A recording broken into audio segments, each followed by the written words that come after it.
வணக்கம். Welcome to கதை திரட்டு audio books. இந்த வீடியோவில் நம்ம என்ன கதை கேட்க போகிறோம்னா, விருந்தாளிகள் சிறுகதை. நம்ம சேனலை இது வரைக்கும் சப்ஸ்கிரைப் பண்ணாதவங்க சப்ஸ்கிரைப் பண்ணுங்க. பக்கத்தில் இருக்கிற பெல் ஐக்கானை கிளிக் பண்ணி ஆல்ங்கிற ஆப்ஷனை ப்ரெஸ் பண்ணுங்க. ஹைப்புங்கிற ஆப்ஷனை கிளிக் பண்ணி இந்த வீடியோவை ஹைப் பண்ணுங்க. வாங்க கதைக்குள்ள போகலாம். வீடு நிறைய விருந்தாட்கள் வந்து விட்டார்கள். கண்ணம்மாவுடைய சுதந்திரம் பறி போய்விட்டது. அம்மா கூட அவளை கவனிப்பதில்லை. அவள் எப்போது பார்த்தாலும் அடுக்களையிலேயே வேலையாக இருக்கிறாள். வேலை இல்லாத வேளைகளில் வந்திருக்கிற விருந்தாட்களுடன் பேசிக்கொண்டிருக்கிறாள்.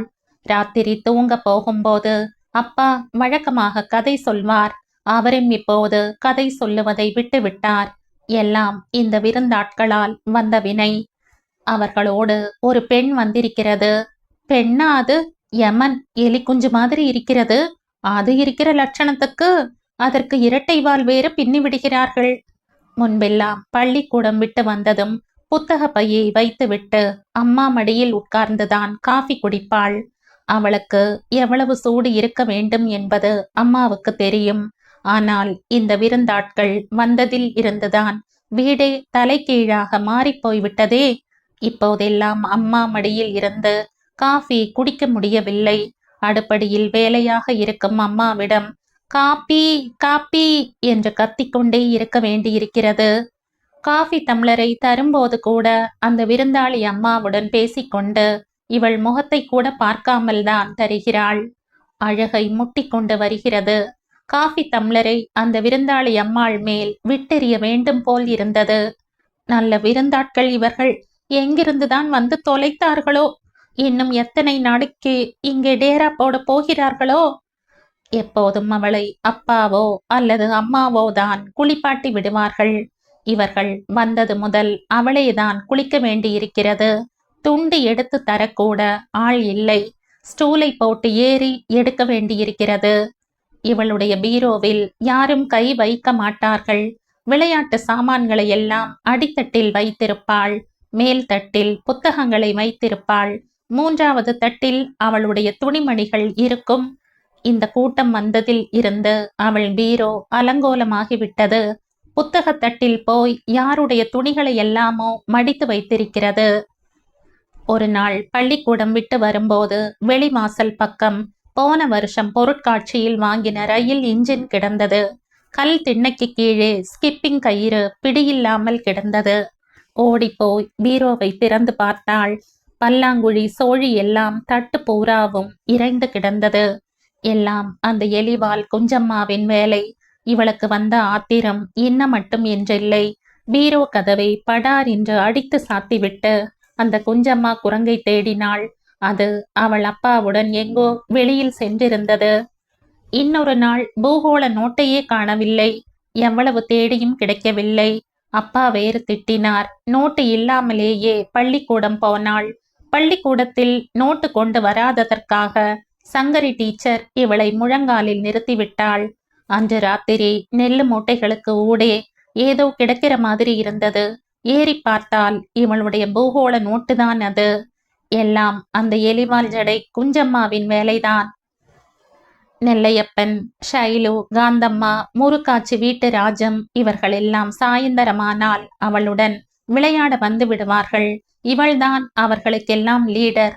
இவள் பேச்சுக்கு மறுபேச்சு கிடையாது. பாண்டி ஆடினாலும் சரி, கிளியந்தட்டு, கள்ளன் போலீஸ், ஐஸ் பாய் எது ஆடினாலும் சரி, இவள் சொல் பேச்சை கேட்டு நடப்பார்கள். ஷைலுதான் திடீர் திடீரென்று கிறுக்குத்தனம் பண்ணுவான். அவளுக்கு அடங்காத மாதிரி போனால் அவனை வழிக்கு கொண்டு வர கண்ணம்மாவிடம் ஒரு அஸ்திரம் இருந்தது. ஏ சைலு, நான் சொல்றத கேட்கலன்னா உன்னை ட்ரேடு விளையாட்டுல சேர்க்க மாட்டேன் என்று சொல்லிவிட்டு தன் இதர சிநேகிதர்களை பார்த்து முகத்தை கோபித்து கொண்டது போல சீரியஸாக வைத்து கொண்டு, ஏய், அவன் விளையாட்டுக்கு வேணாம், நாம எல்லாரும் விளையாடுவோம் என்று சொல்வாள். அவர்களும் கண்ணம்மாவுடன் ஒத்து பாடுவார்கள்.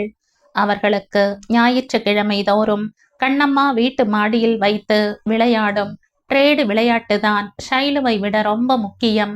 அதை அவர்களால் எக்காரணத்தை கொண்டும் இழக்க முடியாது. ஷைலு பக்கம் நியாயம் இருந்தால் கூட ட்ரேடு விளையாட்டுக்காக வேறு வழி இல்லாமல் கண்ணம்மா கட்சியில் சேர்ந்து விடுவார்கள். ஷைலு கோபித்து கொண்டவன் மாதிரி கொஞ்ச நேரம் சுவரோரமாக ஒதுங்கி நின்றுவிட்டு பிறகு மெல்ல மெல்ல விளையாட்டில் வந்து சேர்ந்து கொள்வான்.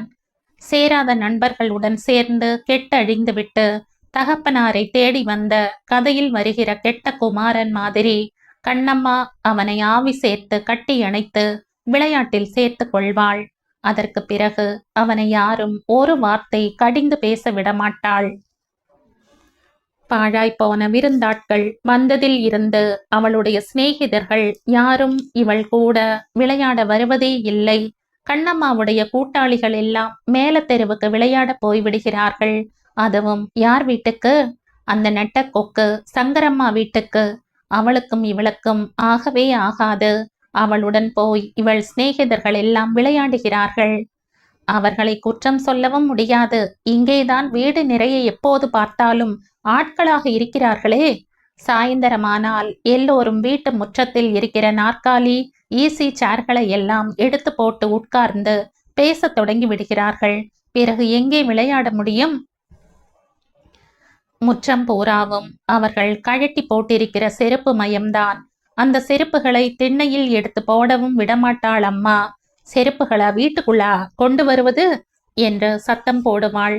உட்கார்ந்து பேசுவதற்கு அப்பாவுடைய பெரிய ஈசி சேரை எடுத்து போட்டால் கூட பரவாயில்லை. இவள் உட்காருகிற சின்ன ஈசி சேரையும் அல்லவா எடுத்து போட்டு உட்கார்ந்து விடுகிறார்கள். சின்ன பிள்ளை உட்காருகிற ஈசி சேராயிற்றே என்கிற அறிவு கூட இந்த ஜென்மங்களுக்கு இல்லை. அதுவும் இந்த எலி கொஞ்சம் கொஞ்சமா இருக்கிறாளே, அவளுக்கு இந்த சின்ன ஈசி சேரில் தான் கண். எப்போது பார்த்தாலும் கால்களை ஆட்டிக்கொண்டு பெரிய ராணி மாதிரி அதில் உட்கார்ந்து இருக்கிறதும் அல்லாமல் இவளை பார்த்து ஏகத்தாளமாக வேறு சிரிப்பாள். தப்பு இவள் பேரில்தான். அவர்கள் வந்த அன்றைக்கு அவளிடம் அந்த ஈசி சேரை காட்டி பெருமைப்பட்டதுதான் தப்பாக போயிற்று.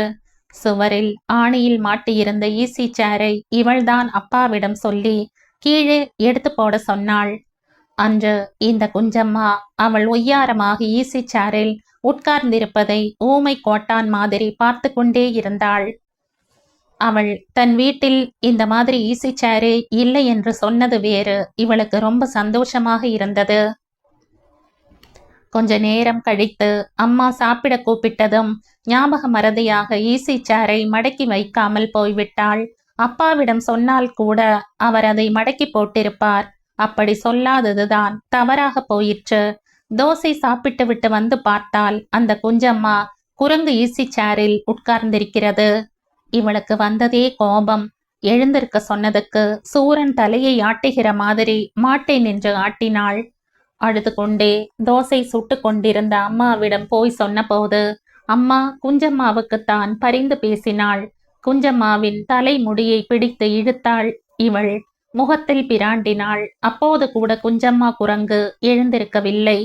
வாசலில் பேசிக்கொண்டிருந்த அப்பாவும் உள்ளே வந்து இவளைத்தான் அடித்தார். வெகு நேரம் வரை அழுது கொண்டே இருந்தவள் அப்படியே வெறும் தரையில் படுத்து தூங்கிவிட்டாள்.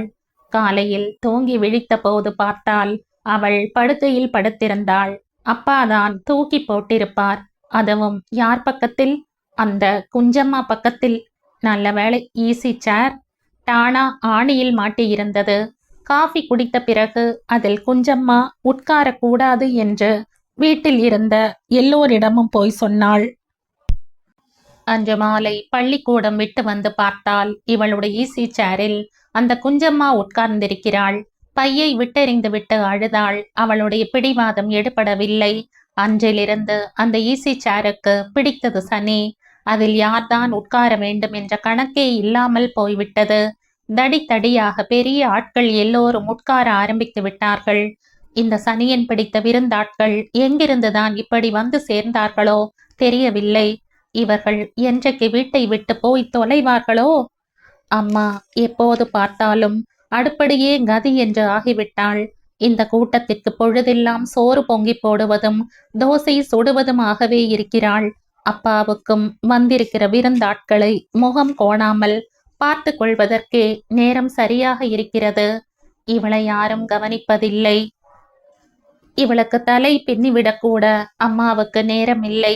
2 தினங்களுக்கு முன்னால் அந்த குஞ்சம்மாவுடைய சித்தியிடம் தலையை பின்னிக் கொள்ள சொன்னாள் அம்மா. அவளை பார்த்தாலே சூர்பனகை மாதிரி இருந்தது. அவள் தலையை படக் படக் என்று இழுத்து சீவினாள். வலி தாங்க முடியவில்லை. அதோடு இரட்டை வால் போடும்போது இறுக்கி பிடித்து போட்டு விட்டாள். அன்று பூராவும் பள்ளிக்கூடத்தில் இருக்கும்போது தலையை வலித்தது. மத்தியானம் பெரிய கிளாஸில் படிக்கிற ஒரு அக்காதான் இறக்கப்பட்டு தலையை அவிழ்த்து லேசாக கட்டிவிட்டாள். வீட்டுக்கு வந்த ஆட்களை அப்படி விழுந்து விழுந்து கவனிக்கிறார்கள். இவளுக்கு வலிக்காமல் தலை கட்டி விடத்தான் நாதி இல்லாமல் போய்விட்டது. வந்தவர்கள் தங்களை நன்றாக கவனித்தார்கள் என்று மெச்ச வேண்டுமாம். அதற்காக பெற்ற பிள்ளையை கூட கவனிக்க மாட்டேன் என்கிறார்கள். சாயந்தரம் பள்ளிக்கூடம் விட்டு போகும்போது அப்படியே எங்காவது கண் காணாமல் போய்விடலாமா என்று தோன்றும். பிள்ளை பிடிக்கிறவன் கையில் அகப்பட்டால் கையை காலை ஒடித்து பிச்சை எடுக்க வைத்து விடுவான் என்று முறுக்காட்சி அடிக்கடி சொல்வாள். அதற்கு பயந்துதான் அவள் எங்கும் போகவில்லை. தினசரி சாயந்தரம் பள்ளிக்கூடம் விட்டு வீட்டுக்கு திரும்பும் போது இன்று என்ன விளையாட்டு சாமான் காணாமல் போயிருக்கிறதோ, எந்த புஸ்தகம் கிழிந்து போயிருக்கிறதோ என்று பயந்து கொண்டேதான் வர வேண்டியது இருக்கிறது. ஒரு வழியாக 2 வாரம் வீட்டை நிர்மூலமாக்கிவிட்டு அவர்கள் எல்லாம் புறப்பட்டார்கள். கண்ணம்மாவுக்கு சந்தோஷம் பிடிபடவில்லை. அன்று ஞாயிற்றுக்கிழமை காலையிலேயே அவர்கள் புறப்பட போகிறார்கள் என்பது தெரிந்து போயிற்று. உடனே இந்த சமாச்சாரத்தை தன் சிநேகிதர்களிடம் போய் சொன்னாள். இனிமேல் முற்றத்தில் மனம் போனபடி எல்லா விளையாட்டும் விளையாடலாம். மத்தியானம் 3 மணி சுமாருக்கு அந்த விருந்தாட்கள் எல்லாம் புறப்பட்ட போது அவர்களை வழி அனுப்ப அப்பாவும் அவர்களோடு ஸ்டேஷனுக்கு புறப்பட்டார். இவளையும் கூப்பிட்டார். இவளா போவாள்? வரவில்லை என்று சொல்லிவிட்டாள். போயும் போயும் இந்த ஆட்களை வழி அனுப்ப ஸ்டேஷனுக்கு வேறு போக வேண்டுமாக்கும்.